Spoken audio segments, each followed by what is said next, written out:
had not set foot in Whispering Mountains, Colorado, for almost 13 years. But when my Uncle Robert died and left me the old hunting lodge buried in the heart of the range, I could not ignore the pull. The place haunted my memories, not just because of the isolation, but because something had always felt wrong there. Even when I was a kid, it was a 5-hour drive from Denver. The air grew thinner, colder, more hostile with every mile. Jagged pine trees loomed on either side of the winding road.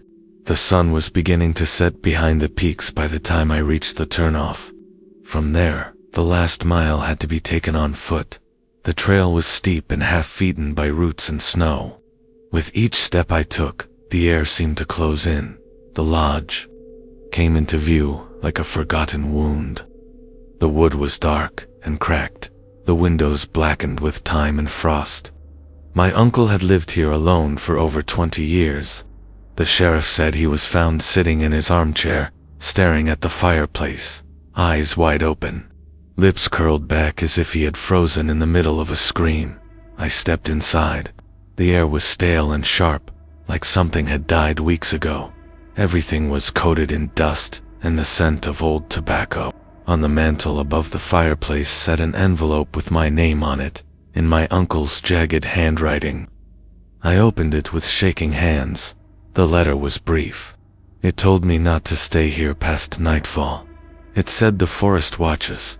It said to never open the basement. Of course I ignored all of it. I unpacked. I lit the fire. I poured a glass of whiskey. The wind howled like wolves outside. When I looked at my phone, there was no signal. That was expected. Around midnight, I heard a knock at the door. Not a pounding. A knock. Gentle. 3 times. I stood frozen. The wind screamed behind me through the cracks in the windows. There were no footprints in the snow when I checked through the peephole. Nothing at all. I told myself it was a branch. Maybe something fell. Maybe the house was just settling. But then it happened again. 3 knocks, soft, measured. I went to the door, flung it open, and found the trail untouched. No footprints, no sign of life. I shut the door and locked it. I checked the fireplace. The flames were still strong. I poured another drink. I told myself to go to bed. When I walked into the bedroom, the sheets were folded, the bed made. My suitcase, which I had left by the door, was now on the bed, unzipped, with my clothes folded neatly inside. I did not sleep that night. Morning came reluctantly. The sun barely pierced the thick canopy above, casting long gray shadows over the snow. I made coffee on the old gas stove and tried not to think about the night before. I needed to clear my head, so I decided to hike. There was a trail I remembered from my childhood, one that led toward the old ranger station miles deeper into the mountains. It was barely visible under layers of snow and dead pine needles, but my feet seemed to remember it. I walked for nearly an hour. The silence was oppressive, broken only by the crunch of snow beneath my boots. Then, I found it. Not the ranger station. Something else. A trail I had never seen before. It ran parallel to the one I knew, but darker somehow, more twisted. I should have turned back, but I was pulled. The trees leaned inward over it. The path wound in odd, unnatural angles, like it was designed to confuse. I walked for what felt like minutes, but when I checked my watch, 2 hours had passed. My thermos was half empty. My legs ached. My skin stung from the cold. Then I saw the marks, not animal tracks, not boots, claw marks, long, deep, gouged into tree bark. Dozens of them, scattered through the trunks like warnings, like territory. Low sound followed me, not the wind, a hum, a vibration beneath the snow. My breath became visible, even though I was sweating. The trees parted ahead, and I stumbled into a clearing. At its center stood something that should not have been there. A wooden totem, nearly 10 feet tall, carved with symbols I could not recognize. Bone fragments were nailed into its surface. Some were human, others were not, As I stood frozen, something moved in the tree line. I turned too late. Just the impression of a figure. A tall one, and gone. I ran. The path behind me twisted, the trees different. It was no longer the way I had come. The forest did not want me to leave. When I finally emerged onto the trail, I collapsed. My legs were covered in shallow cuts. My arms were shaking. The wind had stopped. It took everything in me to return to the cabin. The door was ajar. Inside, nothing had been stolen. But something had changed. My uncle's chair now faced the window instead of the fireplace. The letter that had warned me was gone. I locked every door, every window. I sat in silence. And that night, the knocking returned. This time it came from inside the walls. I did not sleep. I watched the walls breathe. The cabin felt alive. Every creak of wood sounded intentional. Every whisper of wind held weight. By morning, the air inside the cabin had grown cold despite the fire. I made another pot of coffee, hands trembling. The kettle hissed like a warning. I needed to check the basement. I did not want to. I had promised myself I would not. But that morning, I found the door half open. The lock was snapped. The key was missing. I had not touched it. The staircase spiraled down into darkness. I grabbed the flashlight. It flickered weakly, batteries half dead. I stepped into the dark. The basement was larger than I remembered, and colder, as if it sat beneath the earth untouched by sunlight. The air was damp. My breath rose like fog. The walls were lined with shelves, tools, cans, preserved things in glass jars. I walked past them. Every step echoed like a foot behind me, and then I saw it. The back wall was covered in newspaper clippings, dozens of them, all tacked in neat rows. Each one described a missing person, all from nearby towns, all hikers, campers, locals. At the center of the wall was a black and white photo, a silhouette taken from a distance, a towering figure between trees, head tilted, arms long and unnatural. The photo was labeled in ink, one word. It had no date, no location, just a name scrawled in ink across the bottom. Wendlow. The word echoed in my head like a disease. I stepped back. Something cracked beneath my boot. I looked down. It was a tooth. I ran back up the stairs. The kitchen lights were off. The windows now frosted over from the inside. My breath clouded in front of me. There were no sounds until the floorboards above me groaned.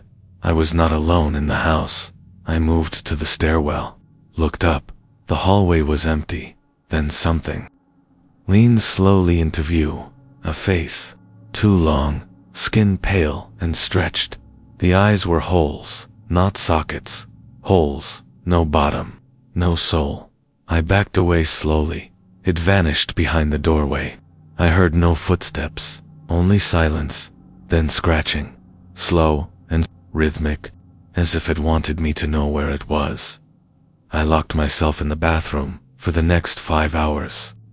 I sat with my back to the tub, clutching the fire poker like it would save me. Night returned, and with it, the knocking began again, not at the door, not in the walls, from under the floor. At dawn, I forced myself out of the bathroom. The house had gone quiet, too quiet. I moved slowly, fire poker in hand, every corner a threat. Nothing waited for me on the stairs. The second floor was empty. The bedroom door was wide open, the sheets now shredded, as if something had dug into the mattress. I needed to leave. I packed only what I could carry, a coat, a flashlight, a flare gun I had found in the kitchen drawer, a hunting knife. I left the whiskey. I left the letter. I left the basement door wide open. Outside, the cold hit harder. The trail was nearly buried in snow, though I had not heard a storm. My footprints from the day before were gone, erased, as if the forest had closed in while I slept. I moved fast. Every branch seemed to reach for me. The trees no longer looked the same. Their bark was darker. Their branches curved inward, like claws. And then I saw it. Something was ahead, in the middle of the trail. It stood still, facing me, a silhouette, tall and hunched. Its arms dragged across the snow. It had no face, just skin stretched tight where features should be. I froze. It did not move. I backed away slowly, and it took one step forward, another. It did not make a sound, but the trees around it whispered. I turned and ran. Off the trail, through thickets and roots. My legs screamed. My lungs burned. I did not stop until I hit the ravine. I had forgotten it was there. A 30-foot drop. I nearly went over. My foot slid. I grabbed a tree root just in time. Snow crumbled beneath me. My coat tore, and then I heard it behind me. That same hum. That same low vibration. It was not chasing. It was waiting. I climbed down into the ravine, slid between boulders. My flashlight barely worked. In the shadows below, I found something worse than the thing in the snow. Tents, torn, bones, old fires that had never gone out. Scratched into a stone were the same symbols I had seen on the totem. This was not a place hikers had found. It was a place they had been taken. I stayed there until nightfall, and when I climbed out, it was snowing again. Only this time, the snow fell upward, like ash being pulled back into the sky. The sky had turned red. It was not sunset. It was not dawn. Just a wide burning red that never faded. I stumbled through the forest beneath it, trying to find my way back to the lodge. My hands bled from climbing the ravine. My legs shook. The snow fell in reverse all around me, upward, ceaseless. Then I saw it, a tree taller than any other. Its bark was silver. Its limbs hung low, as if weeping. Every branch held something. Every branch bore a body. Not corpses, shells, skin emptied of bone, clothes still clinging to what had once been. I could not move. I could not breathe. The air was thick. The sound that came from the tree was not wind. It was breathing, the shiver. Tree.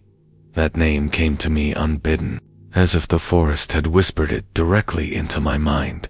One of the husks twitched, then another, and then they all began to shiver. I ran, again, no direction, no path, just away. The forest changed around me, trees shifted, snow turned to assy woke. In the lodge again, same fire, same room, same chair. But it was different. The air was thicker, the walls darker. My breath no longer steamed in the cold. It was warm, too warm. Sweat ran down my neck. I stood and looked outside. The red sky had returned to gray. The trees were still, but something was wrong with the glass. Every window showed a different view. One showed the ravine. One showed the shiver tree. One showed the clearing with the totem. One showed the inside of the lodge itself, as if I were looking at myself from the outside. I reached for the door. It would not open. None of them would. The windows were solid, not glass. They felt like stone. I was trapped. I screamed until my throat was raw. I punched the walls until my knuckles split.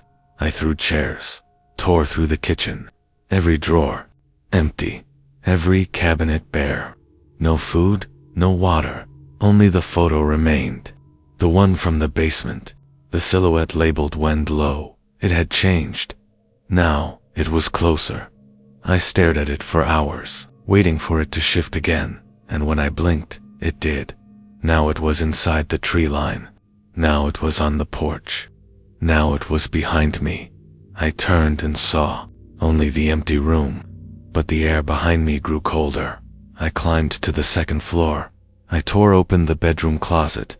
Behind the coats was another door, one I had never seen before. It opened without resistance. Stairs again, downward, spiraling, endless.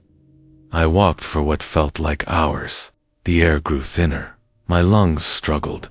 The walls changed from wood to stone, then from stone to something slick and wet. At the bottom was a chamber, circular, lined with mirrors.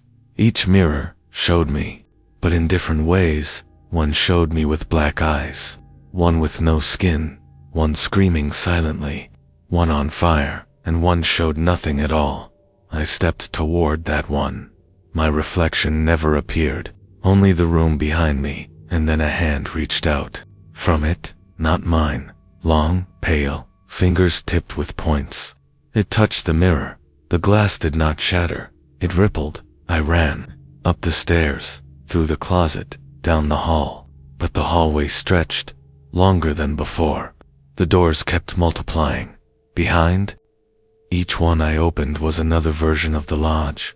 One filled with fog, one flooded, one burning.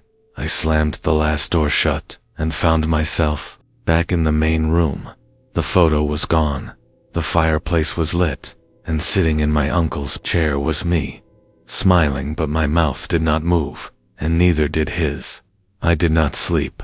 The version of me in the chair watched. Its eyes never blinked. Its head never moved, but I felt its gaze wherever I stood. It was not imitation. It was possession. I avoided the mirrors. I avoided the stairs. I stayed in the main room with my back against the wall, watching the fire, listening for sound. For a while, there was only silence. Then the lodge began to breathe. The walls pulsed, not like wind against wood, like lungs, slow, deep, inhale, exhale. I pressed my hand to the paneling. It was warm. Beneath the surface, I felt movement, shifting shapes just out of reach, like something was crawling inside the timber. And then came the voices. They did not speak words, just sounds, tongues against teeth, wet clicking, syllables too twisted to be human. I pressed my hands over my ears. The sounds came from behind the walls, above me, below me, inside me. I ran again, into the hallway, toward the kitchen, toward the back door. But every exit had vanished. The layout had shifted. Rooms no longer followed logic. I opened a door and found myself back in the basement chamber. Mirrors shattered. The handprints on the glass were now dozens. In the far corner stood a table. On it sat a journal, my uncle's handwriting. I opened it. Every page was filled with one word: feed, feed, feed, feed, again and again. Hundreds of times. The final page read, "Do not let it wear your face." I dropped the journal, ran back up the stairs, into the room. The other me was gone, but the fire burned hotter. The walls bulged now, something behind them. I stepped closer, and the wall split open. A mouth, a human mouth. No lips, no jaw, just teeth inside the wood. It opened and hissed, a low rattling sound. Then another opened beside it, and another, dots, dozens, hundreds. The walls were no longer walls. They were mouths. They whispered together, not English, but I understood. Let it in, let it speak, let it feed. I collapsed to the floor, covered my ears, shut my eyes. When I opened them, the lodge was empty again, but my reflection in the window no longer moved when I did. It smiled, and behind it stood Wendlow. I tried to leave again. I do not know why I thought the door would open this time, but I needed to try. I gripped the knob with both hands, pulled, kicked, slammed my shoulder into it, but the wood flexed like skin. It pulsed under my touch. I turned to the window. The reflection still smiled, but now it wore a coat. My coat? And it raised one hand in a slow wave. Then the glass shattered. No wind, no pressure, just silence. And then shards of frozen air fell inward like petals.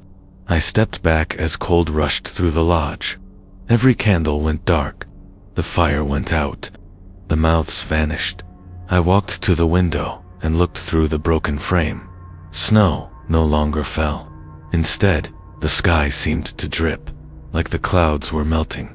The trees had changed again. Now they bent inward toward the lodge, bowing as if listening. I stepped through the window and into snow that was not snow. It felt like ash. It smelled like rot. I turned back to the lodge, but it was no longer there. In its place stood a door. Just a single door frame in the middle of the clearing. I walked. There was no path, just endless white. My breath came slower. My heart beat softer. I tried to remember my name and could not. Something moved ahead of me. A figure, not tall, not short, covered in what looked like bark. Its face hidden behind a mask of bone. It did not walk. It hovered. It drifted closer without sound. I dropped to my knees. It reached out, placed one long hand on my forehead, and spoke without a voice. You were never alone, showed me visions. The lodge, long ago, my uncle building it, digging too deep, finding something buried beneath, something that spoke in dreams, that wore faces, that fed on memory. I saw myself arriving, saw the paths I took, the doors I opened, the moments where I could have turned back. I saw the real me, still in the car, still parked at the gate, still clutching the steering wheel. I had never left. The thing beside me leaned closer. You hollowed yourself. I opened my mouth to scream, but nothing came out. My voice was gone, and from the trees came hundreds of figures, all wearing faces I recognized. Friends, family, myself, all hollow, all smiling. The sky above turned red again. The figure touched my chest, and I began to forget everything. I woke to light. It came from nowhere, a pale glow in the sky above. I was lying in the ash again, my limbs stiff, my breath shallow. I sat up and looked around. The forest was gone. Now there were trees, yes, but they were not trees. They moved with breath. They had no bark, only skin. Their limbs swayed with a rhythm like speech. The snow beneath me pulsed. I stood far in the distance. I saw the door again, still standing, still alone. But now something stood beside it. A figure in black, motionless, waiting. I walked toward it. Each step was harder, the air thick, the silence deeper. I felt watched, but not from the forest. From inside me, I reached the door. The figure did not move. It wore a mask, a white oval face with no features, just two holes where eyes might have been. It raised one hand and pointed to the door. I opened it. Inside was not the lodge. It was a room made of mirrors, floor to ceiling, end to end, all reflections of me, but not quite me. Some versions were younger, some older, some twisted, some broken, some with blood on their hands. One stepped forward. Its eyes were black. It reached through the glass and touched my chest. I felt it enter me, not like a spirit, not like wind, like teeth, crawling, scraping. Memories spilled out of me, not in words, in images. My mother, her face melting into bark. My uncle, screaming as something dragged him into the walls. My own face, laughing as I walked into the lodge. The reflection withdrew and nodded. Then it turned, stepped back into the mirror. All the mirrors shattered. I was in the forest again, but something was wrong. The trees were now faces, their trunks shaped like mouths, their branches like reaching fingers, and in the center of the clearing stood the figure again. But now it wore my face. It did not move. I approached, reached out, touched its hand. It felt like my own. It spoke with my voice. One must stay, one must feed, one must forget it. Stepped into me, and I stepped back. I opened my eyes. I was in the car, snow on the windshield, engine still running, the gate in front of me. The woods quiet, untouched. Had I dreamed? I'd reached for the key. My hand stopped. My reflection in the mirror blinked. Before I did not start the engine. I opened the door and stepped into the cold. The world outside was silent. No birds, no wind, just the stillness of something waiting. The snow crunched under my boots, though it felt wrong beneath me. Soft as dust, the gate stood just ahead, rusted, chained. I pushed it open without resistance, and I walked back in. The trees were not where they had been. The road wound a different way. I knew I had left something behind, but I also knew something had followed me. I could feel it beneath my skin. It was not in my blood. It was my blood. I followed the road without knowing why. Then the lodge rose before me again, but it had changed. It was taller, leaner, like it had grown bones. The windows were too dark, too deep, like eyes that remembered. The porch sagged. The roof curved like a spine. The door stood open. I stepped through, and there was no furniture, no warmth, no memory of comfort, only a stairwell descending into the dark. I took the steps one by one. At the bottom, I found a room downed, carved from stone, covered in symbols I could not understand. In the center was a mirror, not mounted, not framed, just hovering. I walked to it. It showed me standing there, but my reflection smiled. Then it raised a hand I had not moved and pointed behind me. I turned. The figure was there, wearing my face, wearing my clothes, but older, worn eyes hollowed out.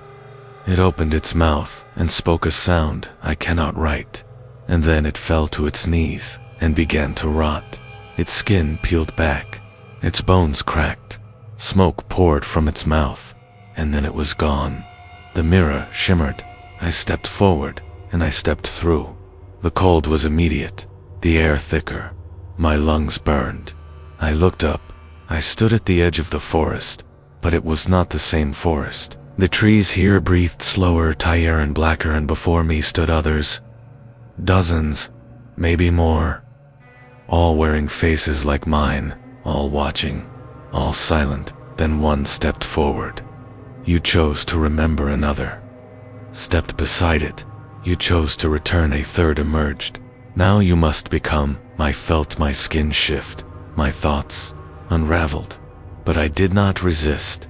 The forest opened, and I walked in.